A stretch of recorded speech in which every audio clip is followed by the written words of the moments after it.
what was the background before we had central banks? I know Nick Carter's written about this a lot, the era of free banking, but I don't know a lot about this. Can you kind of explain it to me and educate me? So that depends on what region of the world you focus on. Okay. Basically, if you go back long enough, you get back to barter systems, kind of monetary goods arising, people keeping track of ledgers, kind of the invention of money. And then you had state money where you say, okay, we want to simplify commerce by having standard amounts. And so the emperor would put his face on a gold coin, and that makes it harder to forge, and it also it's standardized. So that kind of greases the wheels of trade. And then throughout Europe and other places, you start to have natural banking arise, where you don't want to have all your gold with you or all your silver with you. You deposit it, and then you get a receipt for it, and then that receipt becomes a proxy for that gold. It's more convenient. There's ways, maybe if you lose it, you can get it replaced. You can maybe prove your identity and get it replaced. So it's more secure, especially if you're transporting over ships, for example. You don't want to lose all the gold at the bottom of the ocean. So you started to have these notes arise. And so you essentially had banks arise. And because gold is not very portable, it tends to centralize.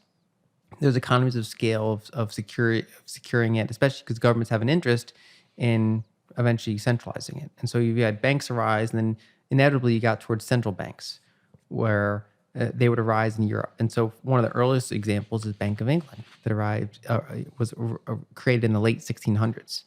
And so the whole premise there is that, you have a central bank that works as the bank for the government, and then in different forms, because there's not just one type of central bank, there's different types of central banks, and some of them will also be lenders of last resort to other banks.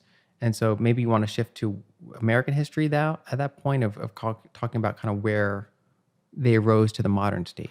Well, I probably want to ask you a little bit about the Bank of England, the first central bank. Being from England, I'd want to know a bit more. But am I right in thinking that came about because of war? Well, when you go back far enough, yes. Yeah. These things tend to arrive in war and basically come about due to just changes in institutions.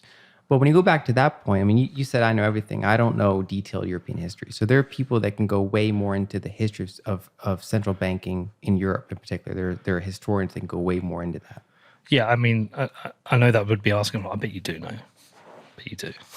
All right, so let's do American history. The era of free banking, as you said, that was a period where banks arose because people had money. They wanted a place to deposit it. So I guess somebody one day came up with the idea of, hey, I'll look after and guard your money and keep it in our safe and protect it, and you don't have to keep it in your home, which I guess protected people. And then the issuance that the credit note or the paper that I guess that was the start of paper money. Well, in the United States, we had a couple of different eras. Okay. Ironically, we never, unlike the Bank of England, we didn't have this continuous institution. We had eras where we had a central bank and then didn't have a central bank and then had one again and then didn't have one. Okay. And so basically in the United States, gold and silver from nearly the beginning were money with the Coinage Act, where gold and silver were recognized as legal tender. But then, what institutions want to do with that was kind of left to them. And so in the very beginning, the central bank was very limited. And there was actually discussions among the founding fathers of whether or not they even wanted to have a central bank. And so Alexander Hamilton was the proponent of it, whereas Jefferson was against the idea. And Hamilton's faction won out. And so they had a central bank with a 20-year charter. And it was very limited. It was not a lender of last resort. It was not, the Federal Reserve of today.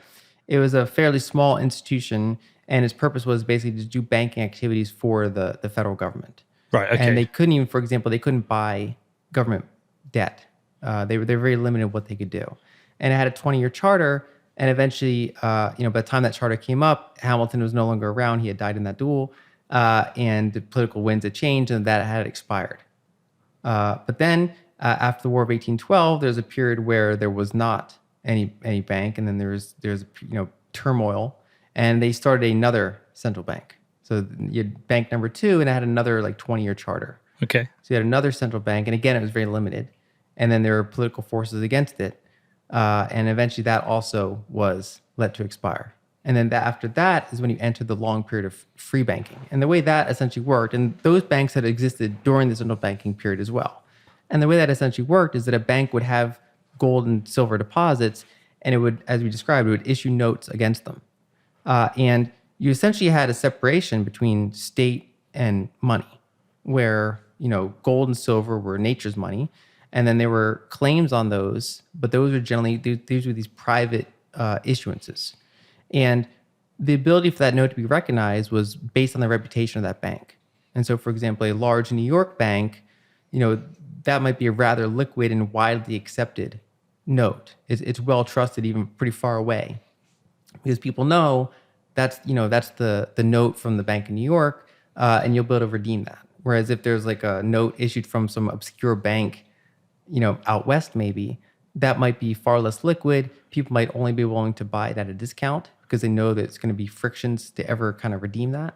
And so you had kind of competing issuances of money that was ultimately representing claims on gold and silver. But of course, you had to trust the solvency of that institution, and you had to trust the liquidity and the scale of that institution compared to where you were in the country. Was the denomination of those notes in dollars at that time, or is it just an amount of gold? Dollar was defined as an amount of gold and silver. That was back in the Coinage Act of the late 1700s. So yes, they were uniform in that aspect, but they were all differing in terms of their creditworthiness. Right, okay. And did they have different denominations of notes, or could you have like a weird note which represented just what your holding was? Like, could I have a $1,300 note? Yeah, different banks could offer essentially what they wanted. There was no standard amounts. And again, there's probably historians that can go through all the detailed nuances of what kind of things they have. But essentially, what you had was private money. Right, okay. And as people travel around the country, there are different notes, different representations, and depending on who that bank were, where there was different levels of trust. Yes. I wonder how those reputations were built, though, because there would be no internet. Well, you basically was much slower. No Yelp. Yeah. It was really it was about the centralizing forces. So banks in New York, these large capital centers, those are the ones that would have a reputation. And as you got under the periphery, it'd be very, very hard to build a reputation. Right, okay. So how did we get to the stage where we had essentially the Fed? So that came about in the early 1900s. And the preceding of that was there was a crisis in the very early 1900s, and you had a banking failure. So the problem with this, the challenge with the system, there's a couple issues. American free banking was a lot messier than, say, Scottish free banking. And one way that's actually one of the things that central bankers today will look on that period and say, look how messy that was. There were tons of bank failures. Essentially, what they were doing was doing free banking in what was an emerging market. I mean, America in the 1800s we were expanding across this continent. And also you had, generally, they were limited to operate within states, right? So they didn't have a lot of geographical diversification on their lending exposures, things like that. Plus, it's, just due to technology, you couldn't, because it was all built on trust, you couldn't audit them really, really well. You couldn't just say, well, give me your proof of reserves, right? That's hard to do. Okay. And so there were all these shortcomings, and you would have a number of bank failures on a regular basis. And you had a particularly bad one in the early 1900s. And it, for part of it, looked like the whole system might just come crashing down. And eventually you had a couple bankers led by J.P. Morgan, like the person, not the institution, like the actual J.P. Morgan. Essentially, J.P. Morgan worked as a central bank. He was the lender of last resort. He's like, this thing's not going to go down. I will backstop this thing.